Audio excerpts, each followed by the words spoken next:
আজকের ভিডিওয়ে আমরা semester 3 West Bengal board class 12 computer science 2025-এ যে পরীক্ষাটা হয়েছিল সেই পরীক্ষার পেপারটাকে নিয়ে আলোচনা করব। কিরকম ধরনের পরীক্ষার পেপারে কিরকম ধরনের প্রশ্ন দিয়েছিল পাইথন এবং ই কমার্স থেকে, এবং তোমাদের এই বছর কিরকম ধরনের আসতে চলেছে তার একটা আইডিয়া তোমরা কিন্তু এই ভিডিও দেখে পেয়ে যাবে। এবং আমি এই ভিডিওতে এই কথাটাও বলবো যে তোমরা এই প্রশ্নগুলো দেখার সাথে সাথে তোমরা তোমাদের পড়াশোনাটা কিভাবে করবে তার পুরো কিন্তু মেটেরিয়াল আমার প্লেলিস্টে রয়েছে, এ থেকে জেড তোমাদের রয়েছে। তোমরা যদি ওটা ফলো করো তোমাদের এক্সট্রা কোনো বই বা এক্সট্রা কোনো গাইডেন্সের তোমাদের দরকার পড়বে না। এই কারণেই তোমাদের সদ্যসদ্য সেমিস্টার 2 শেষ হয়েছে, আমি একদম বিগিনিং এই ভিডিওটা নিয়ে তোমাদের কাছে আসছি, যাতে তোমরা দেখে তোমরা প্লেলিস্টগুলোকে ভিজিট করে ভিডিওগুলোকে দেখে তোমাদের কনসেপ্টকে ক্লিয়ার করে এবং এই প্রশ্নগুলোর সাথেও একটা তোমাদের আইডিয়া ক্লিয়ার হয়ে যাবে যে কিরকম ধরনের সোজা প্রশ্ন এসেছিল, কিছু প্রশ্ন ঘুরিয়ে দিয়েছে, কিছু প্রশ্ন ডাইরেক্টলি সোজা প্রশ্ন, ওইগুলোও তোমরা একটু দেখতে পাবে। সেই পুরো আইডিয়াটাই ভিডিওতে আলোচনা করব। তার সাথে সাথে আমি দেখিয়ে দিই তোমরা কোন প্লেলিস্ট থেকে গিয়ে পড়াশোনা করবে তারও একটা পার্ট আমি এই ভিডিওতে রেখেছি, এবং তার এই পার্টগুলোর যে লিঙ্ক সেগুলো কিন্তু আমরা এই আই বাটনে প্রোভাইড করে দেবো। প্লাস তোমাদেরকে দেখে নাও কোন কোন জিনিসগুলো দেখবে তোমরা। এই যে স্ক্রিনে দেখতে পাচ্ছ এই যে তোমাদের একটা ছবি রেখেছি, এটা হচ্ছে আমাদের পাইথনের প্লেলিস্টের লিঙ্ক তোমাদের রয়েছে এই আই বাটনে তোমরা দেখতে পাচ্ছ। প্লাস এই যে প্লেলিস্টটা তোমাদের ক্লাস 12 ওয়েস্ট বেঙ্গল বোর্ডের জন্য কম্পিউটার সায়েন্স এবং কম্পিউটার অ্যাপ্লিকেশন দুজনের জন্যই কিন্তু অ্যাপ্লিকেবল। তোমরা যারা কম্পিউটার অ্যাপ্লিকেশন থেকেও দেখছো এই ভিডিওটা, তোমাদেরও পেপার আমি অ্যানালিসিস করে দেবো, চিন্তার বিষয় নেই। কিন্তু এই প্লেলিস্টটাকে গো থ্রু করো, এক্সট্রা কোনো গাইডেন্স তোমাদের লাগবে না। 100% আমি কভার করেছি পাইথন, 25টা ভিডিও রয়েছে, পরবর্তীকালে কলেজে গিয়েও তোমাদের কাজে লাগবে। এবং আরেকটা প্লেলিস্ট রয়েছে যেটা দেখতে পাচ্ছ তলায় রয়েছে, West Bengal board computer science and application class 11-12 এর জন্য। ওখানে কিন্তু আমাদের সেমিস্টার 3 এর ই কমার্সের ভিডিওটাও কিন্তু রয়েছে, তোমরা চাইলে ওটা গিয়েও তোমরা পুরোটা একটা পার্টের মধ্যেই পুরোটা কভার করেছি।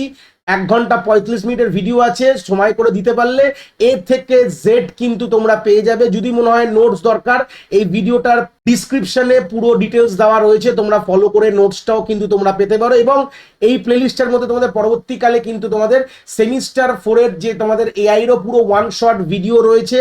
প্লাস তোমাদের সেমিস্টার 4 এ এবার যে পরীক্ষাটা তোমরা পরের বছর 2027-এ দেবে, 2027 সালে বা আগামী যারা দেবে তাদেরও কিন্তু তোমাদের 2026-এর পেপারটাকেও কিন্তু আমি অ্যানালিসিস করে দিয়েছি। আর এবং তোমরা সেমিস্টার 2 যারা দেখেছো তো ভালো, সেমিস্টার 2 থেকে যারা এথিক্সের ভিডিও দেখে এসছো সেখানেও কিন্তু আমি পুরো জিনিসটা 1 ঘন্টার মধ্যে জিনিসটাকে কভার করেছিলাম। ওয়ান শট ভিডিও এগুলো তোমরা দেখলে তোমাদের এক্সট্রা কোনো গাইডেন্সের দরকার পড়বে না। যে কোনো মিডিয়াম থেকে বিলং করো, বাংলা মিডিয়াম, হিন্দি মিডিয়াম, কোনো মিডিয়াম হোক, উর্দু মিডিয়াম হোক না কেন, যে কোনো মিডিয়াম থেকে কিন্তু তোমরা এটা দেখতে পারবে, একটা আইডিয়া তোমাদের ক্লিয়ার হয়ে যাবে এই জায়গায়। তো সেই জায়গায় দাঁড়িয়ে নিশ্চিন্ত রূপে এই ভিডিওগুলোকে তোমরা ফলো করো, ইংলিশ ভাষায় রয়েছে এবং এক্সপ্লেনেশন খুব ইজিলি আমি বাংলায় তোমাদের বুঝিয়েছি, দেখলে তোমাদের কিন্তু খুব একটা অসুবিধা হবে না এবং কনসেপ্ট তোমাদের ভিভিডলি ক্লিয়ার হয়ে যাবে। তো চলো শুরু করা যাক। যে প্রশ্নগুলো দিয়েছে এগুলো কিন্তু সবই এমসিকিউ প্রশ্ন দিয়েছে। 35টা প্রশ্ন দেওয়া রয়েছে, যেখানে 10টা প্রশ্ন এসছে তোমাদের ই কমার্স থেকে, আমি ইসি লিখে দিলাম, আর তোমাদের 25টা প্রশ্ন কিন্তু পাইথন থেকে দিয়েছে। যখন পেপারটাকে অ্যানালিসিস করলাম এই ক্যাটাগরি বা এই ওয়েটেজে তোমাদের প্রশ্ন দেওয়া রয়েছে। তো সবগুলোই তোমাদের ওএমআর শিটে ফিলিং করতে হবে। আশা করি এই বছর যারা 2026-এ পরীক্ষা দেবে, আগস্ট মাসে হয়তো হবে, তো তাদেরও মোটামুটি কিন্তু এই ধাঁচেই কিন্তু হয়তো পরীক্ষার কিন্তু পেপারটা আসবে। তো চলে আসি প্রথম প্রশ্নটা, একটা এরার ডিটেকশনের প্রশ্ন দিয়েছে। কি ধরনের এরার? যেখানে তোমাদের ইফের মধ্যে তোমাদের এখানে আমরা নর্মালি জানি ইফের লিখতে গেলে তোমাদের একটা ইন্ডেন্টেশন দিতে হয়, এই জায়গাটা একটা স্পেস দিতে হয়, ট্যাব দিতে হয়, অ্যাকচুয়ালি স্পেসও বলবো না, ট্যাব দিয়ে লিখতে হয়। যদি তুমি ট্যাব না দিয়ে সঙ্গে সঙ্গে লিখে দাও, যে এরারটা পাবে তাকে বলা হবে ইন্ডেন্টেশন এরার। তলা এক্সপ্লেনেশনটাও রয়েছে। এবং এই যে ভিডিওটার যে তোমাদের নোটসটা তোমরা কিন্তু আমার টেলিগ্রাম চ্যানেলে পেয়ে যাবে, সেই টেলিগ্রাম চ্যানেলের যে লিঙ্কটা সেটাও কিন্তু এই ভিডিওর ডিসক্রিপশনে তোমার দেওয়া থাকবে। ভিডিওর ডিসক্রিপশনটা ভালো করে ফলো করো, তাহলে তোমাদের আইডিয়া পেয়ে যাবে। নেক্সট প্রশ্ন দিয়েছে মেম্বারশিপ অপারেটর কোনটা? Dash is a membership operator. আমাদের দুটো মেম্বারশিপ অপারেটর হয়, ইন এবং নট ইন। তো ওখানে অপশনে আমাদের নট ইন ছিল, তাহলে সি কিন্তু আমাদের কারেক্ট অপশন হয়ে যাবে। দ্বিতীয় প্রশ্ন বলেছে what is the meaning of this sentence. এই যে জিনিস দুটো যখন আমরা দুটো ইনটু সাইন দিয়ে এটা কিন্তু আমাদের পাওয়ার বলা হয়, মানে এটার মানে হচ্ছে x to the power y বলা হয়, এটা কিন্তু পাওয়ার অপারেটর বলি আমরা। এবার এটার প্রায়োরিটিও কিন্তু অনেকটা হয়, আমরা প্রায়োরিটি নিয়েও কিন্তু আমাদের প্লেলিস্টে কথা বলেছি, ওগুলো ভালো করে দেখবে, শুধু এই প্রশ্নগুলো দেখে গেলে হবে না, ইন ডেপথ কিন্তু ভিডিওগুলো তোমাদের দেখতে হবে, তাহলে অ্যান্সার হয়ে যাবে x to the power y, এ কিন্তু তোমাদের কারেক্ট অ্যান্সার কিন্তু হয়ে যাবে, এই এ কিন্তু কারেক্ট অ্যান্সার। তারপরের প্রশ্ন চলে গেলাম হচ্ছে 4 নম্বর প্রশ্ন, এটা রাউন্ড ফাংশন থেকে দিয়েছে, আমরা যদি এটাকে রাউন্ড করি তাহলে কি হবে, রাউন্ড আমরা নর্মালি জানি, ম্যাথসও করেছি, 5 এর উপরে হলে পরের নাম্বার, যেহেতু 4.5 ছিল, এটা পরের নাম্বার গ্রেটার দ্যান 5 রয়েছে, তাহলে আমাদের পরের নাম্বারে চলে যাবে। যদি এটা 4.476 থাকতো এরকম যদি হতো তাহলে কিন্তু এটা লোয়ার, তারপরে ডিজিট মানে 7 থাকলেও এটা কিন্তু রাউন্ড অফ করে 5 হয়। তো যদি আলটিমেটলি সবগুলো রাউন্ড অফ করি তাহলে কিন্তু আমাদের সেই 5এই আসবে। যদি 4.321 থাকে তাহলে কিন্তু এটা 4 এ নিয়ে চলে যেত। তাহলে রাউন্ড সবসময় এটাই করবে, 5 এর বেশি হলে পরেরটাই নিয়ে যায়, আর 5 এর কম হলে তার আগেরটাই নিয়ে চলে যায়, মানে এইভাবে জিনিসটাকে রেঞ্জ করে। তাহলে অ্যান্সার এখানে কিন্তু বি কিন্তু আমাদের কারেক্ট অপশন কিন্তু বলতে পারি। নেক্সট আমাদের 5 নম্বরের প্রশ্ন বলছে what is the output of the following code, এই কোডটা দেওয়া রয়েছে, এর আউটপুট কি হবে। তো প্রথমেই বলে দিই, এই যে এখানে আন্ডারলাইন করছি বা আমি এখানে হাইলাইট করে দিচ্ছি, এই দেখতে পাচ্ছ এই ট্রুটা কখনো এইভাবে লেখা যায় না, আমাদের টিটা বড় হাতের হতে হয়, টিটা বড় হাতের হতে হয়, তাহলে এখানে কিন্তু আমরা কোনো আউটপুট পাবো না, এখানে এরার পাবো, এ কিন্তু কারেক্ট অ্যান্সার। যে কনসেপ্টগুলো বলছি তলায় লেখাও রয়েছে, তোমরা এই নোটসটাকে আমরা টেলিগ্রাম চ্যানেল থেকে নিয়ে নিজেদের কিন্তু একটা অ্যাজ আ সাপোর্টিং গাইডেন্স হিসেবে তোমরা কিন্তু রাখতে পারো, কোনো অসুবিধা নেই। পরের প্রশ্ন চলে গেলাম, UPI app, not a UPI app বলেছে, মানে ইউপিআই অ্যাপ কোনগুলো না, ইউপিআই মানে যেটা আমরা পেমেন্ট করি অনলাইনে বা দোকানে গিয়ে মার্চেন্ট পেমেন্ট গুলো করি, যে কোনগুলো ইউপিআই অ্যাপ না। ফোন পে আশা করি শুনেছো, এগুলো ইউপিআই পেমেন্ট করি, আমাদের পেটিএম রয়েছে, ভীমও একটা ইউপিআই, কিন্তু ফ্লিপকার্ট কিন্তু একটা শপিং অ্যাপ, ফ্লিপকার্ট কিন্তু ইউপিআই অ্যাপ না, তাহলে এই ফ্লিপকার্টে কিন্তু এখানে কারেক্ট অ্যান্সার হয়ে যাবে। নট বলেছে বলে ফ্লিপকার্ট, আমাদের ইজ যদি বলতো, যদি নটটা না থাকতো, কোনটা না যদি না থাকতো তাহলে কিন্তু বাকি তিনটের মধ্যে তিনটেই কিন্তু কারেক্ট ছিল, যত প্রশ্ন এরকম দেবে না যদিও বা। অনেক সময় ইউপিআই ফুল ফর্মও থাকে, ইউনিফাইড পেমেন্ট ইন্টারফেস বলা হয়, এগুলো সবগুলো ডকুমেন্টসটাকে আমি এইভাবে রেডি করেছি, এখানে তোমরা প্রত্যেকটি প্রশ্নের ইন ডেপথ এক্সপ্লেনেশন লেখা রয়েছে, ডকুমেন্টটা নিয়ে একবার করে গো থ্রু যদি করো, টেলিগ্রাম চ্যানেল থেকে গিয়ে যদি নাও, তার ডিসক্রিপশন রয়েছে, ওখান থেকে তোমরা নিলে কিন্তু মোটামুটি তোমরা এটার একটা আইডিয়া, এই প্রশ্নগুলোর আইডিয়া পেয়ে যাচ্ছ, প্লাস তোমাদের যে আদার্স যেগুলো রয়েছে, যেগুলো আমি দেখালাম তোমাদের প্লেলিস্টের ছবিগুলো, সেগুলো তোমাদের কিন্তু ভালো করে দেখতে হবে কিন্তু এর পরের পরীক্ষার জন্য, কারণ এরকমই না যে এই প্রশ্নগুলোই তোমরা পেয়ে যাবে, পরের পরীক্ষার জন্য এগুলোকে কিন্তু ভালো করে দেখতে হবে। পরের গল্পে চলে গেলাম, how many percent not only visit the website but also purchase something, what matrix is used to calculate this word। Bangla ভাষায় বলে দিচ্ছি, মানুষেরা আমরা অনেক সময় অনলাইন প্ল্যাটফর্মে ভিজিট করি, যেরকম আমি ধরে নাও আমি ফ্লিপকার্টে ঢুকলাম, কোনো একটা জিনিস দেখলাম, একটা মোবাইল ফোন দেখলাম, দেখে ভালো লাগলো, বাট কিনলাম না, চলে আসলাম। বাট এটাই যদি আমি কিনতাম, তাহলে এই যে এই গল্পটা কারা কিনছে কারা কিনছে না, এটা কোনটা ম্যাট্রিক্স, কথাটার মানে হচ্ছে কোন মেজারমেন্ট দিয়ে আমরা বলি, কোন মেজারমেন্ট এখানে আমরা ইউজ করি, যে আমরা একটা মানুষ যখন একটা ই কমার্স প্ল্যাটফর্মে ঢুকছে, সেটা ফ্লিপকার্ট বলে, অ্যামাজন বলো, যে কোনো প্ল্যাটফর্ম, মিন্ত্রা বলো, গিয়ে কিনে ফিরছে আর না কিনে ফিরছে, এটাকে মাপার জন্য যে আমাদের যে গল্পটাকে বলা হয়, এটাকে বলা হয় আমাদের কনভার্সন রেট বলা হয়, যে কারা ঢুকছে, ঢুকে গিয়ে কিনে আসছে। যেরকম ধরে নাও, যেখান থেকে যদি 100 খানা মানুষ যদি একটা ওয়েবসাইট ভিজিট করে, সেখান থেকে 10 জন কিনলে তাহলে কনভার্সন রেট কিন্তু 10% হয়ে যায়। এটা কিন্তু একটা ইম্পর্টেন্ট প্রশ্ন কিন্তু ই কমার্স প্ল্যাটফর্ম থেকে দিয়েছে। পরের প্রশ্ন চলে গেলাম, যে আমাদের কিছু অপশনস দিয়েছে, পিসি ওয়ার্কস্টেশন রয়েছে, ট্রান্সমিশন মিডিয়া, ইন্টারনেট, এগুলো যে ইন্টারনেট কানেকশন, এগুলো কি ই কমার্সের কিসের পার্ট, টেকনিক্যাল কম্পোনেন্টের পার্ট, এগুলো ছাড়া কিন্তু একটা ই কমার্স প্ল্যাটফর্ম দাঁড়াতে পারে না। যেটা দিয়ে পিসি দিয়ে ডেভেলপ করা হয়, ট্রান্সমিশন মিডিয়া ইন্টারনেটের মারফতে কাজ হয়, ইন্টারনেট কানেকশন দরকার, তার ট্রান্সমিশন তারের কথা বলছে, তোমরা হয়তো এর আগের সেমিস্টার তোমরা নেটওয়ার্কিং পড়েছো, ট্রান্সমিশন মিডিয়া পড়েছো, গাইডেড হয়, আনগাইডেড, মানে তার দিয়ে যায়, তার ছাড়া যায়, এই গল্পগুলো হয়তো দেখেছো। তো সেই সুবাদে এখানে অ্যান্সার হবে এটা টেকনিক্যাল কম্পোনেন্ট, একটা আমাদের ই কমার্সের এগুলোকে টেকনিক্যাল ছাড়া কিন্তু হয় না, মানে এগুলো টেকনিক্যাল কম্পোনেন্ট ই কমার্সের বলতে পারি। নেক্সট প্রশ্ন হচ্ছে, বিজনেস টু অ্যাডমিনিস্ট্রেশনকে আরেকটা কি নামে আমরা ডাকতে পারি। B2A বলা হয়, এটাকে আরেকটা নাম হচ্ছে বিজনেস টু গভর্নমেন্ট বলা হয়, B2G বলা হয়, বিজনেস টু গভর্নমেন্ট, যেটা অ্যাডমিনিস্ট্রেশন মানে হচ্ছে একটা বিজনেস যে গভর্নমেন্টকে কোনো সার্ভিস প্রোভাইড করছে। যেরকম একটা এক্সাম্পল বলছি, আমাদের যে TCS, এটা কিন্তু একটা বিজনেস ফার্ম একটা, সে আমাদের SBI এর যে আমাদের অ্যাপ্লিকেশনগুলো বানায়, ইউনো অ্যাপ্লিকেশন বলো বা SBI নেট ব্যাংকিং, এটা কিন্তু একটা গভর্নমেন্ট এজেন্সি, SBI একটা গভর্নমেন্ট ব্যাংক। তো এটাকেই বলা হয় B2G বা B2A আমরা বলতে পারি। এই হচ্ছে বেসিক আইডিয়া, এগুলো কিন্তু আমি ধরে ধরে করিয়েছি কিন্তু আমাদের ই কমার্সে যত রকম B2B হয়, B2C হয়, B2A হয়, B2G হয়, যা যা গল্প, এগুলো সবই কিন্তু আমি ওখানে করিয়েছি। তোমরা ওই ভিডিওটা ভালো করে দেখো, 1 hour 45 মিনিটসের মধ্যে A to Z ই কমার্সের গল্প কিন্তু ক্লিয়ার হয়ে যাবে। A to Z গল্প আমি কিন্তু ওখানে করেছি। তো চলে আসি পরের প্রশ্ন কি বলছে, একটা অ্যাসারশন রিজনিং বেস প্রশ্ন দিয়েছে, বলছে সার্চ ইঞ্জিন অপটিমাইজেশন, যেটাকে SEO বলা হয়, is a technique in which is design to increase traffic in a website. SEO দিয়ে আমরা কি কাজ করি, অ্যাকচুয়ালি এটা একটু গল্প বলে দিই। এটার সাহায্যে আমরা আমাদের যে ওয়েবসাইট বা আমার যে এই ভিডিও তোমরা দেখছো অলরেডি এগুলো এসইও অপটিমাইজ করেই আমি ইউটিউবে দিচ্ছি, যাতে কি হয় যখনই কেউ সার্চ করবে আমার এই ভিডিওটাই তোমরা উপরে পাবে। বা ধরে নাও কেউ যদি একটা ওয়েবসাইট বানায় তা যে সে যদি এসইও অপটিমাইজ করে, কিভাবে করে সেটা আমি এখানে বলছি না, বাট যদি করো তাহলে কিন্তু তারই ওয়েবসাইটটা সবার উপরে কিন্তু শো করবে। তাহলে এটাতে কি হবে, মানুষ তার ওয়েবসাইটে বেশি যাবে। তাহলে ই কমার্স প্ল্যাটফর্মে যদি এরকমভাবে এসইও করা হয় তাহলে তার জায়গায় কিন্তু বেশি হবে। এই জন্য তোমরা তো দেখেছো যখন সুইগিতে কোনো খাবার যখন অর্ডার করো, দেখবে যেন রেস্টুরেন্ট যখন সার্চ করবে প্রথম যে কিছু রেস্টুরেন্ট এখানে স্পন্সর লেখা থাকে, হয়তো সে পয়সা দিয়ে ওটাকে উপরে রেখেছে, বা কোনো কিওয়ার্ড দিয়ে সার্চ করলে তার ওয়েবসাইটটা প্রথমে আসছে, বা তার যে সুইগির যে প্ল্যাটফর্মটা সুইগিতে মধ্যে তার যে রেস্টুরেন্টের নামটা প্রথমে আসছে। এইভাবে তারা অপটিমাইজ করে রেখেছে জিনিসটাকে। এই হচ্ছে বেসিক গল্প, এটা একদম সত্যি ঘটনা। স্টেটমেন্ট ওয়ানটা একদম ঠিক, কোনো বিকল্প নেই এখানে। স্টেটমেন্ট টুতে বলেছে chatbot do not use artificial intelligence, এটা তোমরা পরের সেমিস্টারেই পড়বে এআই এর ব্যাপারে। তো চ্যাটবট কিন্তু আমাদের আর্টিফিশিয়াল ইন্টেলিজেন্স ইউজ করে, তার মানে এটা ভুল স্টেটমেন্ট। স্টেটমেন্ট টুটা ভুল, স্টেটমেন্ট টু রাইট, তাহলে কোন অ্যান্সার হয়ে যাবে? সি কিন্তু correct answer. Statement one is correct but statement two is incorrect. ঠিক আছে, এই হচ্ছে গল্প। পরের প্রশ্ন চলে গেলাম, কি বলছে? আর dash is a plastic card by which customer can pay or withdraw fund whenever require. একটা প্লাস্টিকের কার্ড রয়েছে যেটার সাহায্যে কাস্টমার পয়সা দিতে পারে বা পয়সা তুলতে পারে। তোমরা মোটামুটি একটা আইডিয়া রয়েছে, তোমাদের বাবা মাদের দেখেছো, নিজেদের থাকতে পারে বা বাবা মার রয়েছে। তো এটা হচ্ছে ডেবিট কার্ড। এখানে ক্রেডিট কার্ডও হতে পারতো, সেখান থেকে আমরা ফান্ডও তুলতে পারি, তোলে না আলাদা ব্যাপার, অনেক প্রশ্ন এরকম থাকে, বাট আমরা পেও করতে পারি, তুলতেও পারি। বাট এখানে ক্রেডিট কার্ড কোনো অপশন নেই, ডেবিট কার্ডের অপশন আছে, তাহলে আনসার হয়ে যাবে ডেবিট কার্ড কিন্তু অপশন হয়ে যাবে। তার তলায় এক্সপ্রেশন লেখা আছে, তোমরা চাইলে ভিডিও পজ করেও দেখতে পারো বা তোমরা এই নোটসটা নিয়ে টেলিগ্রাম চ্যানেল থেকে বাড়িতে দেখতে পারো, কোনো অসুবিধা নেই। 12 নম্বর প্রশ্ন কি বলছে? Which of the following is not an internet banking technique, internet marketing technique, internet marketing technique কোনটা না? দেখো, সার্চ ইঞ্জিন অপটিমাইজেশন তো বললাম, সার্চ ইঞ্জিন ছাড়া তো আমরা অপটিমাইজ না করলে তোমার ওয়েবসাইটটা উপরে আসবে না, কিন্তু এটা কিন্তু একটা ইন্টারনেট মার্কেটিং টেকনিকের মধ্যেই পড়ছে।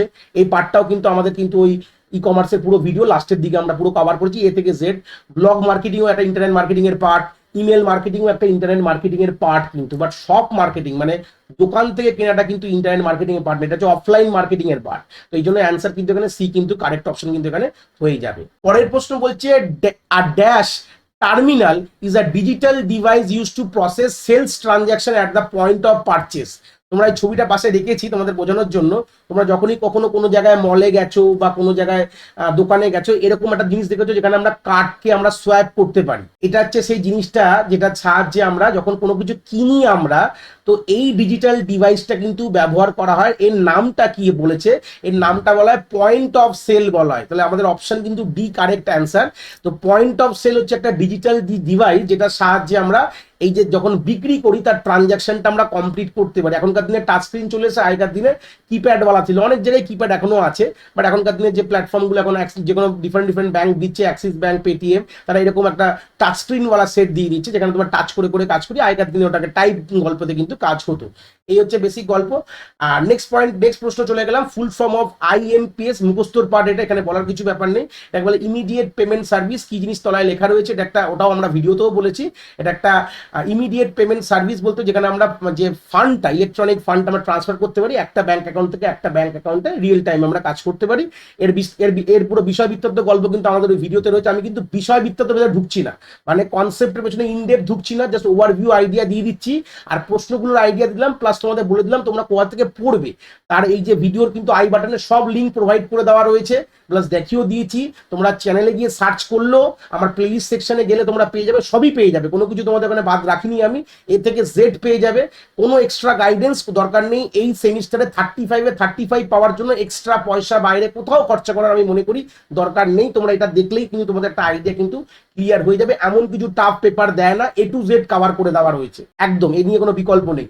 পরের প্রশ্ন চলে গেলাম, which of the following is helpful to determine the product quality in online shopping. একটা প্রোডাক্টের কোয়ালিটি কতটা ভালো, দেখো আমরা তো যেহেতু মালটা আমাদের হাতে আসছে না, আমরা অনলাইন মারফতে জিনিসটা দেখছি, এটা কোনো ওয়েবসাইটে দেখছি, কি করে বুঝবো জিনিসটা ভালো কি খারাপ?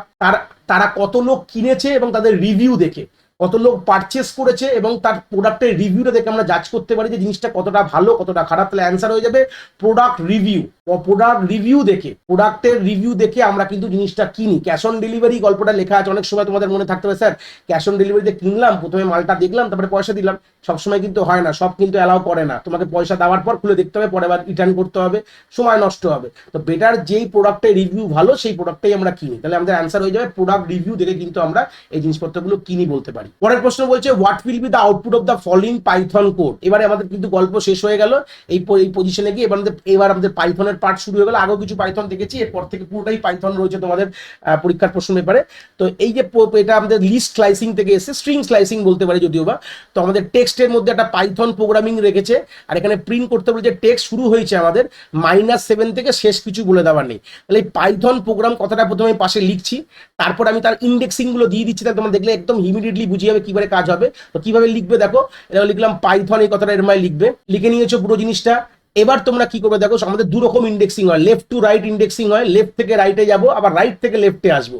লেফট থেকে রাইট ইন্ডেক্সিং কিন্তু আমাদের পজিটিভ ইন্ডেক্সিং হয়, স্টার্ট ফ্রম 0। তাহলে আমি একটা উপরে না লিখে আমি যখন নিচে দেখছি 0 1 এরম 2 3 4 5 স্পেস রয়েছে একটা, তাহলে এখানে 6 হবে, 7 8 9 10 11 12 13 হয়ে গেল। এবার যখন রাইট থেকে লেফটে যখন আসবো, এখানে লেফট থেকে রাইটে গেলাম, এটা পজিটিভ ইন্ডেক্সিং বলা হয়। এবার রাইট থেকে লেফটে আসলে এটা নেগেটিভ বলা হবে। এখানে শুরু হবে -1 দিয়ে শুরু হবে, -2 এভাবে চলতে থাকবে, -3, এটা -4, এটা -5, এটা 8টা -6, পিটা -7। তাহলে আমাদের প্রশ্ন বলেছিল -7 থেকে শুরু হবে, মানে শুরুটা এখান থেকে হচ্ছে, শেষটা বলে দেওয়া নেই, পুরোটা নিয়ে নেবো। শেষটা বলে দেওয়া না থাকলে পুরোটা নিয়ে নেবো। তাহলে কি অ্যান্সার কি হবে, প্রোগ্রাম কিন্তু হবে। তাহলে অ্যান্সার এ কিন্তু কারেক্ট অপশন। এখানে পিটা বড় হাতের আছে, হ্যাঁ পি হচ্ছে বড় হাতে, তাহলে এ কিন্তু কারেক্ট অপশন এখানে কিন্তু হয়ে যাবে। এই প্রশ্নগুলো এইভাবে দেবে। আর তোমাদের লিস্ট স্লাইসিং, তোমাদের স্ট্রিং স্লাইসিং এর উপর প্রশ্ন থাকবে 120%। এবারও ছিল, 2025 সালেও ছিল, 26 সালেও আসবে, এটা নিয়ে নির্ধারিত। আমার যে ভিডিওটা রয়েছে লিস্ট স্লাইসিং এর উপর অনেক কথা বলেছি আমি, অনেক ধরনের এক্সাম্পল করিয়েছি, ওগুলো দেখলে তোমাদের কিন্তু আইডিয়া পুরোটা কিন্তু ভালোভাবে ক্লিয়ার হয়ে যাবে।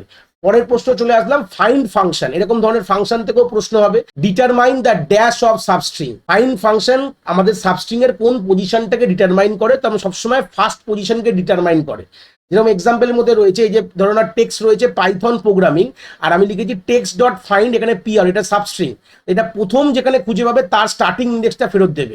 এই প্রোগ্রামিংটা এখানে একবারই যদিও বা রয়েছে, যদি এরকম মাল্টিপল টাইমসও থাকতো, প্রথম এই সাবস্ট্রিংটা যেখানে অকার করবে, লেফট টু রাইট স্ক্যানিং হয়, লেফট থেকে রাইটকে স্ক্যানিং করবে, প্রথমে যেখানে অকার করবে সেইটাই কিন্তু স্টার্টিং। এই পি এর স্টার্টিং এর যে ইন্ডেক্সটা, এটা মনে হয় 7 রয়েছে, খুব ভুল না বললে, কেন আমরা উপরেও করলাম তাই। তো 7 কিন্তু এখানে আমাদের অ্যান্সার কিন্তু এখানে হয়ে যাবে। ফলে পিছনে অ্যান্সারটাও রেখেছি আমি, দেখো এখানে লেখা আছে আউটপুট 7 কিন্তু পাবো। এইভাবে কিন্তু আমাদের ফাইন, কেন বাকি যত রকম ফাংশন আছে, লিস্ট, টাপেল, তোমাদের ডিকশনারি যেগুলো রয়েছে, স্ট্রিং, সবগুলোই তোমাদের কিন্তু ভালো করে পড়তে হবে। প্লাস তোমাদের ম্যাথামেটিক্স স্ট্যাটিস্টিক মডিউলও তোমাদের সিলেবাসে রয়েছে, খুব ভুল না বললে। তো সেখানে আমাদের কি কি ফাংশন থাকতে পারে, আমাদের মিন নামক একটি ফাংশন আছে, আমাদের মিডিয়ান আছে, আর আমাদের মোড আছে। 3টে ফাংশন ইম্পর্টেন্ট, এটা মাথায় রাখবে, তোমার সিলেবাসে রয়েছে। স্ট্যাটিস্টিক ফাংশনের মধ্যে মিন, মিডিয়ান, মোড আশা করি তোমরা জানো, এটা তোমরা অলরেডি বেসিক পড়েছো হয়তো ক্লাস 12 ম্যাথামেটিক্সে, এটা নিয়ে খুব কথা বললাম না। তবে যে মিডিয়ান ফাংশন কোন মডিউলে থাকে চোখ বুঝে বলে দেবে আমাদের স্ট্যাটিস্টিক মডিউল। তোমাদের র্যান্ডাম মডিউলটাও রয়েছে সিলেবাসে, হ্যাঁ এখানে তোমার 4টে ফাংশন নর্মালি হয়। একটা যে র্যান্ডাম বলে একটা ফাংশন আছে, একটা র্যান্ড ইন্ড বলে একটি ফাংশন রয়েছে, ঠিক আছে, একটা র্যান্ড রেঞ্জ বলে একটি ফাংশন রয়েছে, বলে দিচ্ছি এগুলো কি কি রয়েছে, আর একটা র্যান্ড চয়েস বলে একটি ফাংশন রয়েছে। তো এইগুলো মাথায় রাখবে, এগুলো কিন্তু আমাদের র্যান্ডাম মডিউলের মধ্যে পড়ছে। ম্যাথ মডিউলের মধ্যে তো আমাদের ফ্লোর, সিল, এগুলো সব আমাদের গল্প রয়েছে, এটা নিয়ে চিন্তার বিকল্প নেই। এটা আমাদের মডিউল বলে যে ভিডিওটা রয়েছে, সেখানে আমি এই জিনিসগুলো কিছু কিছু কথা বলেছি, তোমরা চাইলে ওখান থেকে গিয়ে একবার আইডিয়া নিতে পারো, কোনো অসুবিধা নেই, ঠিক আছে। তো এই গেল আমাদের প্রশ্ন। নেক্সট চলে আসলে আমাদের 19 নম্বর প্রশ্নে, in Python which keyword is use to check additional condition if previous condition is false. মানে ইফের যদি কন্ডিশন ফলস হয়ে যায়, তখন আমাদের কি কিওয়ার্ড ব্যবহার করে এর পরের কন্ডিশনটাকে আমরা চেক করতে পারি। দেখো আমরা এইটুকু জানি, ইফ আর এলস, আমাদের এলিফ, 3টে আমাদের গল্প থাকে।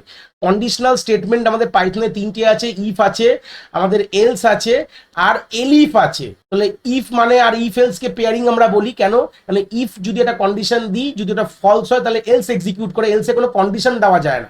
বাট প্রশ্ন বলেছে ইফের কন্ডিশন ফেল করলে আর কিভাবে কন্ডিশন দিতে পারি, আর কি কি কিওয়ার্ডের সাহায্যে, এলিফ দিয়ে। এলিফের বড় কথা হচ্ছে এলস ইফ বলা হয়, ঠিক আছে, মানে এইটা ইফ না হলে আমাদের এইটাতে আমরা আসি। তাহলে অ্যান্সার হয়ে যাবে এলসিফ দেবে না, এলিফ দেবে কিন্তু, ঠিক আছে? কারণ কি পাইথনে এলসিফ লিখি না, অন্য প্রোগ্রামিং ল্যাঙ্গুয়েজে সিতে তোমরা এলসিফ লেখো, পাইথন ওটাকে আমরা এলিফ লেখা। এই হচ্ছে বেসিক আইডিয়া। তাহলে একটা এক্সাম্পলে রয়েছে, এটা যদি ফলস হয় দেখো এটাই চলে আসবে। এই হচ্ছে বেসিক আইডিয়া, ঠিক আছে? পরের প্রশ্ন চলে গেলাম, এটা আমাদের এক্সেপশন হ্যান্ডলিং থেকে দিয়েছে, এটারও প্রশ্ন, এটারও ভিডিও কিন্তু আমাদের প্লেলিস্টে রয়েছে। Which block is always executed in Python exception handling, মানে এক্সেপশন হ্যান্ডলে ধরুন রান টাইম এরারে আমরা এক্সেপশন হ্যান্ডলিং এর কথা বলি, এমন একটি ব্লক থাকে যে ব্লকটা আদৌ তোমার এক্সেপশন হোক কি না হোক ওটা কিন্তু এক্সিকিউট হবে, সেটা হচ্ছে ফাইনালি ব্লক কিন্তু থাকে, ঠিক আছে? আমাদের এক্সেপশন হ্যান্ডলিং ভিডিও দেখলে আমাদের এক্সেপশন হ্যান্ডেল করার জন্য কি কি কিওয়ার্ডস রয়েছে সেটাও বলে দিই। ট্রাই রয়েছে আমাদের, এক্সেপ্ট রয়েছে আমাদের, আমাদের ফাইনালি রয়েছে, আর রেজ রয়েছে। চারটে কিন্তু কিওয়ার্ড হয় পাইথনে। ট্রাই রেজ যদি যেখানে আমাদের রান টাইম এক্সেপশন হতে পারে আমরা ট্রাইয়ের মধ্যে লিখি, যেটা যদি এক্সেপশন হলে আমরা এক্সেপ্টে চলে আসি, মানে যদি কোনো আমাদের এক্সেপশন যদি জেনারেট হয় রান টাইম তখন আমরা এক্সেপ্ট ব্লকে চলে এসে সেই কাজটা হয়। আর ফাইনালি ব্লকটা রাখা মানে হচ্ছে আদৌ তোমাদের হোক না কেন, আমাদের এরার হোক কি না হোক, রান টাইম এরার হোক কি না হোক, আমাদের ফাইনালি ব্লক কিন্তু এক্সিকিউট না করলে প্রোগ্রাম বন্ধ হবে না। আর রেজ কিওয়ার্ড দিয়ে কিন্তু আমরা কি করতে পারি, আমরা ম্যানুয়াল নিজের মনের মতন একটা এক্সপ্রেশন তৈরি করতে পারি। এই হচ্ছে বেসিক গল্প, আর কিছুই না। একটা আইডিয়া দিলাম, এটা তোমরা ওই ভিডিও থেকে বিস্তারিতভাবে দেখতে পারো, কোনো অসুবিধা নেই, ধরে ধরে দেখবে। আমি সেখানে একটা আইডিয়া দিয়ে দিচ্ছি। পরের প্রশ্নটা খুব ভালো প্রশ্ন দিয়েছে, খুব ইম্পর্টেন্ট প্রশ্ন, যে name of intermediate code generate during compile time of a Python code, মানে পাইথন কোড যখন আমি লিখলাম .py, সেখান থেকে ডাইরেক্ট এক্সিকিউট হয় না, সেখান থেকে আমাদের বাইট কোডে নিয়ে যাওয়া হয়। কিসে নিয়ে যাওয়া হয়? Byte code. এটা কিন্তু খুব ইম্পর্টেন্ট কথা, এখান থেকে বলে দিচ্ছি। আর বাইট কোডে যে ফাইলটার নাম হয় .pyc ফাইল বলা হয়, সেই ফাইলটা যেটা তৈরি হলো বাইট কোডের ফাইলটা সেখান থেকে যে ইন্টারপ্রিটার কে আছে, এখানে কিন্তু কোনো কম্পাইলার গল্প নেই। প্রশ্ন বলছে কম্পাইল টাইম বলেছে যদিও, বাট কম্পাইলার বলে কিছু থাকে না কিন্তু পাইথনে, আমাদের ইন্টারপ্রিটারের গল্প থাকে। ইন্টারপ্রিটার কি করে, লাইন বা লাইন এটাকে ইন্টারপ্রিট করে, বা বলতে পারো পাইথন ভার্চুয়াল মেশিন বলতে পারো, পিভিএম বলা যায়, যেটা কিনা লাইন বা লাইন ইন্টারপ্রিট কোডটাকে রান করে। তাহলে অ্যান্সার হয়ে যায় বাইট কোড। ইন্টারমিডিয়েট কোড মানে হচ্ছে যে আমাদের এই যে পিওয়াই ফাইল আর আউটপুটের মাঝখানে যে ফাইলটা তৈরি হয় সেটাকে বলা হয় বাইট কোড কিন্তু বলা হয়। এই হচ্ছে বেসিক আইডিয়া। পরের প্রশ্ন চলে গেলাম, কি বলছে, what is a correct example of tuple data type in Python. কোনটা কারেক্ট এক্সাম্পল? আমরা জানি টাপেল মানেই হচ্ছে এই ব্র্যাকেট, তার মানে বি কিন্তু কারেক্ট অপশন হয়ে যাবে। প্রথমটা লিস্ট, দ্বিতীয় এটা হচ্ছে সেট, ডিকশনারি বলবো না কিন্তু, ডিকশনারিতে কি ভ্যালু পেয়ার থাকে, মানে এখানে কোনো কি ভ্যালু পেয়ার নেই, এখানে এরকম যদি থাকে এটাকে সেট বলবো, কিন্তু মাথায় রাখা সেট তোমাদের সিলেবাসে নেই, এটা নিয়ে আর ভাবার কিন্তু কোনো বিষয় নেই। চলে আসি পরের প্রশ্ন 23 নম্বর, dash data type indicate the absence of any value. যদি কোনো ভ্যালু না থাকে তাহলে কি ডেটা টাইপ ওখানে অ্যাসাইন করা হয়? নান। মুখস্থ হয়ে রাখবে, নান বলে। নাল কিন্তু আমাদের সিতে হয়, আর নান বলে গল্পটা, এটা বাই ডিফল্ট স্পেসিফিক একটা ভ্যালু, যেটা কিন্তু পাইথন যেটাকে কখনো যদি কোনো ডেটা না থাকে ওটাকে নান দিয়ে কিন্তু রিপ্রেজেন্ট করা হয়। ইম্পর্টেন্ট কথা, ঠিক আছে? পরের প্রশ্ন বলছে মাল্টি লাইন স্ট্রিং, মানে আমরা যদি এরকম স্ট্রিং লিখি, এরকম 3-4টে লাইন লিখি, তাহলে সেটাকে করার জন্য কিরকম ধরনের কোডস ইউজ করব? একটা হচ্ছে double code, hash, single codes, triple codes. তো ট্রিপল কোডস দিয়ে কিন্তু আমরা মাল্টি লাইন, এই যে একটা এক্সাম্পল দিয়ে দেখো, টেক্সটের মধ্যে দিস এটা লিখলাম একটা লাইন, তারপরে মাল্টি লাইন, তারপরের পাতা মনে হয় লিখেছি আমি, দেখো স্ট্রিং, তো 3টে লাইন ছিল এরকম, তখন আমরা এখানে ট্রিপল কোটস, দেখো ট্রিপল সিঙ্গেল কোটসও ব্যবহার করতে পারো, বা ট্রিপল ডাবল কোটসও ব্যবহার করতে পারো, ঠিক আছে? এরকম লিখে মাল্টি লাইন লেখার পর 3টে ডাবল কোটসও তোমরা ব্যবহার করতে পারো, ঠিক আছে? এই হচ্ছে ব্যাপার। তারপরে প্রশ্ন, which of the following is a mutable data type, যেটা চেঞ্জ করা যায়, তোমরা কি করতে পারি? লিস্ট হচ্ছে মিউটেবল, বাকি কোনো কিছুই মিউটেবলের গল্পে আসে না, বাকি সবই ইমিউটেবল, স্ট্রিং, টাপল এগুলো সবই হচ্ছে ইমিউটেবল নেচার। এটারও গল্প আমি বলেছি আমাদের ভিডিওতে ইনডেপথ, এখানে খুব একটা সময় করবো না, নষ্ট করবো না, বাট এটা আইডিয়াটা দিয়ে দিলাম যে লিস্ট হচ্ছে সবসময় কিন্তু আমাদের মিউটেবল, মানে পাল্টানো যায়। মিউটেবল কথাটা বাংলা ভাষা হচ্ছে চেঞ্জ করা যায়। তুমি এক্সিস্টিং কোনো ভ্যালু যেটা রয়েছে, তুমি সেখানে দেখো জিরোতে আমার 1 রয়েছে, চাইলে সে জিরোতে আমি 10 রাখতে পারি, দেখো 10 হয়ে গেছে, এটা করা যায়, ঠিক আছে? বাকিগুলো সবই কিন্তু ইমিউটেবল, ঠিক আছে? পরের প্রশ্ন আমাদের ম্যাচ দ্য ফলোইং বলেছে, যেখানে ফাংশন এবং তার কাজগুলো লেখা আছে, তোমাদের ম্যাচ করতে হবে। কাউন্ট কি করে? কাউন্ট কিন্তু আমাদের নাম্বার অফ অকারেন্স গুলো, return the number of occurrence in the specified এলিমেন্টের লিস্ট, কতবার আছে একটা এলিমেন্ট, কতবার আমাদের লিস্টে আছে সেটা কাউন্ট করে বলে দেয়। কপি কি করে? আমাদের একটা লিস্ট থেকে একটা লিস্টে কপি করে, শ্যালো কপি করে, create a shallow copy of a list হয়ে গেল। ক্লিয়ার কি করছে? Remove all element of from a list, সব রিমুভ করে দেয়। আর ইন্ডেক্স কি করে? Return the index. দেখো তোমাদের মোটামুটি একটা আইডিয়া বুঝতেই পারছো, লেখা আছে দেখো রিটার্ন ইন্ডেক্স রয়েছে, তোমরা না জানলেও মেরে দিতে পারো, মানে গল্পটা এইভাবে রয়েছে। দেখো কপিতে রয়েছে, এবার সেইভাবে তোমাদের যখন ম্যাচ করাবে তখন বি কিন্তু কারেক্ট অপশন। তার জন্য যে অতটা ডেপথে পড়তে হবে তা না, কারণ এই কথাগুলোই প্রেজেন্ট রয়েছে তোমার এর পাশের মধ্যে, তো কথা দেখেও তোমরা করতে পারো, কোনো কিন্তু অসুবিধার বিষয় নেই, তাই না? এখানে তলায় আমার এক্সপ্লেনেশনটাও লিখেছি, তোমরা ভিডিও পজ করে দেখতে পারো, কোনো অসুবিধা নেই। এবার একটা প্রশ্ন রয়েছে, একটা স্ট্রিং রয়েছে, রয়েছে এক্স এর মধ্যে এবিসিডি, আর আমি এটা এক্সটেন্ডেড ফর লুপ ইউজ করেছি, মানে এক্স এর মধ্যে এবিসিটা প্রথমে এ আসবে আর আপার কেস করে আমি এটাকে প্রিন্ট করবো, একটা লাইনে একটাই থাকবে। দেখো ডি হচ্ছে কারেক্ট অ্যাকশন হবে, মানে প্রথমে এ এসছে, এটা আবার আপার কেস, ইজ আপার মানে আপার কেস কনভার্ট করে দেয়, ছোট হাত থেকে বড় হাত করছে, তাহলে আপার কেস করে কিন্তু এটাকে প্রিন্ট করেছে, তাহলে ডি কিন্তু এখানে কারেক্ট অপশন কিন্তু হয়ে যাবে। এই হচ্ছে বেসিক আইডিয়া। পরের প্রশ্ন চলে গেলাম, যেটা আবার সেই অ্যাসারশন রিজনিং বেস প্রশ্ন ছিল। স্টেটমেন্ট 1 বলছে Python dictionary is a collection of কি ভ্যালু পেয়ার। পাইথন ডিকশনারির মধ্যে কি ভ্যালু পেয়ার থাকে, এটা একদম ঠিকই কথা। যে কোনো ডিকশনারি যখন তৈরি করি এখানে কি থাকে, কোলন দিয়ে ভ্যালু থাকে, এইভাবে কি ওয়ান ভ্যালু ওয়ান লিখলাম, এখানে কমা দিয়ে এরকম এরকম জিনিস থাকে। আর স্টেটমেন্ট 2 বলছে কি in dictionary must be unique but value can be duplicate. এই যে কিগুলো থাকে এটা ইউনিক থাকতে হয়, মানে এর মধ্যে ডুপ্লিকেট হলে হবে না। এটাও কিন্তু আমি যে ভিডিওতে বলেছি, আমার ডিকশনারির যে পার্টটা, যে ভিডিওটা করিয়েছি আমি, দেখতে পারো। কিন্তু ভ্যালু চাইলে ডুপ্লিকেট হতে পারে, তার মানে এটা ঠিকই আছে। এখানে স্টেটমেন্ট 1 স্টেটমেন্ট 2 বোথ আর কারেক্ট, এই জন্য এ কিন্তু কারেক্ট অপশন। এখানে অ্যাসারশন রিজনিং ঠিক বলবো না এখানে, কেন কি এখানে কোনো রিজন, এর কোনো রিজন কিন্তু না। এটা অ্যাসারশন রিজন হলে কিন্তু রিজন থাকতো, বাট এটা স্টেটমেন্ট ওয়াইজ প্রশ্ন রয়েছে, আমি ডাইরেক্টলি অ্যাসারশন রিজন বলবো না। তো এটা হচ্ছে দুটো স্টেটমেন্টই কারেক্ট, এই হচ্ছে বেসিক আইডিয়া। তো প্রশ্ন স্টেটমেন্টগুলো তুমি দেখলে বুঝতে পারছো, যদিও আর কোনো বিকল্প নেই। পরের প্রশ্ন চলে গেলাম, what will the following output of the following code, যেখানে ম্যাথ ডট ফ্লোর রয়েছে -3.7। খুব ভালো প্রশ্ন এটা, এখানে অনেকগুলো ঘাবড়ে যায়।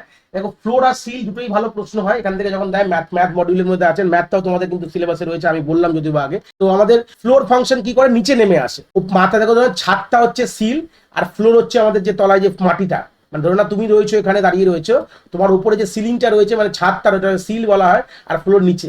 এবার তোমাকে একটা পয়েন্ট দেওয়া -3.7, তাহলে ভাবো, তাহলে আমাদের -3 আর -4 গল্পটা রয়েছে, মানে -3.7 কার মধ্যে রয়েছে, -3 এবং -4 এর মধ্যে কিন্তু লাই করে।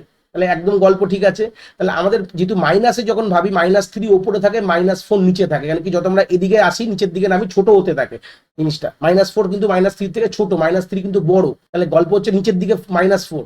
যে কোনো ভ্যালু তোমার এর মাঝখানে থাকুক না কেন, সেটা কিন্তু ফ্লোর করলে -3 হবে, আর সিল করলে সরি -4 হবে ফ্লোর করলে, আর সিল করলে কিন্তু -3 হবে। তাহলে এখানে অ্যান্সার কিন্তু বি -4 কিন্তু হয়ে যাবে। তাহলে ফ্লোর মানে নিচের দিকে আসছে, আর সিল মানে উপর দিকে যাচ্ছে, মাথায় রাখবে।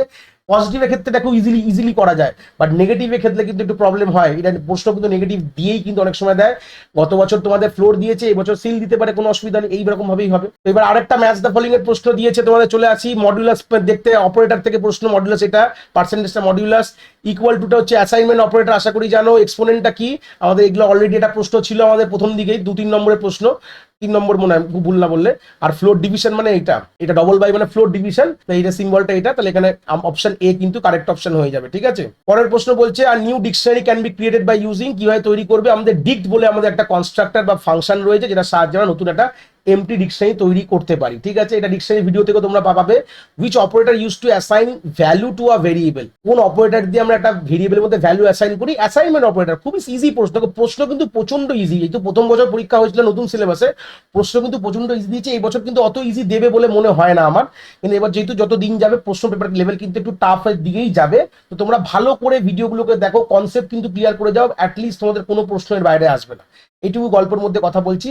তারপরের প্রশ্ন চলে গেলাম, which of the following is a correct statement to make copy of a dictionary name dict. যদি একটা ডিকশনারিতে কপি করতে হয়, তাহলে কপি করার জন্য কি ফাংশন রয়েছে, দেখো প্রশ্নের উত্তর রয়েছে কপি করার জন্য কপি ফাংশন, বাট সিনট্যাক্সটা কি আছে, তোমার ডিকশনারি 1 থেকে কপি করবে, তাহলে ডিকশনারি 1 ডট কপি আর রাখবো ডিকশনারি 2 তে, ওটা কোথাও বলেনি কোথায় রাখবে, বাট আমরা এটুকু বলে দিচ্ছি যে ডিকশনারি 1 ডিক্ট 1 বলে একটা ডিকশনারি রয়েছে, সেখান থেকে তোমাকে কপি করতে হবে, পরে কোথাও রাখবে তোমার ব্যাপার। তুমি দেখবে এরকম কোথায় লেখা আছে, এটা তো ডিকশনারি 2 ডট কপি, এটা হবে না। ডিকশনারি 1 এটাও কোনো ফাংশন নেই, কপির এটাও কিন্তু কোনো কারেক্ট সিনট্যাক্স না, এটাই কিন্তু কারেক্ট সিনট্যাক্স, তাহলে এটা রাখছে এখানে, তো কোনো অসুবিধা নেই, এটাই অ্যান্সার হয়ে যাবে। এইভাবে জিনিসগুলোকে তোমাদের ফুলফিল করতে হবে।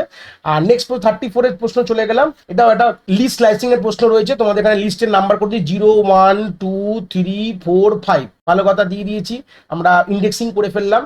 4 থেকে শুরু হচ্ছে 1-এ যাবে, মানে দেখো শুরুটা 4 থেকে হচ্ছে, 1-এ যাবে, মানে 1 থেকে সবসময় এক ঘর সবসময় ছেড়ে দেওয়া হয়, মানে এক ঘর সবসময় কম যায়, তার মানে এই অবধি যাবে দেখো।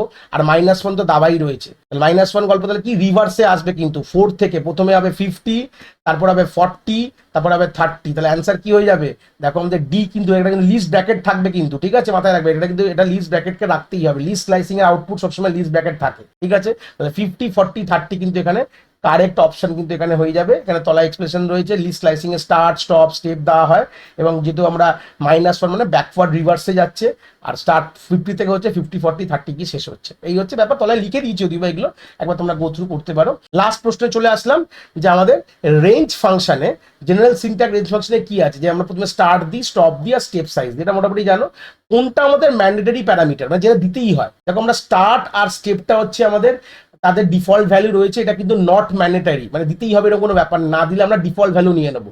বাট স্টপ কিন্তু দিতেই হয়, অ্যান্সার হয়ে যাবে বি কিন্তু স্টপ। কোথায় গিয়ে শেষ হবে সেটা কিন্তু রেঞ্জে দিতে হয়, বাকিগুলো না দিলেও হয়।